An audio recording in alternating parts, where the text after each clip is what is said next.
Манай телевизийн сурвалжлах групп орон нутгийн замын нөхцөл байдал болон засанд боогдсон даваа гүвэний засыг цэвэрлэх ажил ямар байгааг тодруулахаар Өөр хангай аймгийг зорьсон юм. Өнгөрсөн 3-4 өдрүүдэд орсон засан шуурганы улмаас засны зузаан зарим газарт 100-аас 150 см хүртэл хунгарлсан байлаа. Харин зам тээврийн сайдын төшөөлийн дагуу төр хугацаанд хаагаад байсан замуудыг нээж хөдөлгөөнд оролцохыг зөвшөөрсөнтэй холбогдуулан орон нутгийн зам ангиуд шуурхайлан ажиллаж зам давааны засыг цэвэрлэлээ.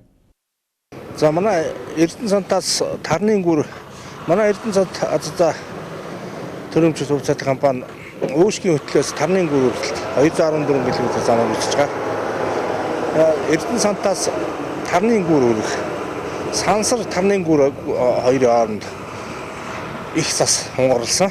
Одоо энэ ингээд нөгөө Эрдэнэ сантаас Эрдэнэ сантын баруун тал 1 км орчимд бид цэвэрлж байна. Сансар тарны хооронд манай автог нэг өнөр сал нэг автогрей дээр ажиллаж байгаа. Өчигдөр ажилласан өнөөдөр өглөө эрт гараад ажиллаж. Одоогийн байдлаар ямар ч байсан Өөр хангай бай хонгор чиглэлийн замын засыг цэвэрлэж засанд боогдоод байсан даваа гүвийг бүрэн нээгээд байна. Гэхдээ зарим газраар зам халтаргаа гулгаатай байгаа учраас жолооч нарыг хурдаа тохируулж хөдөлгөөндөө болгоомжтой оролцохыг анхааруулъя.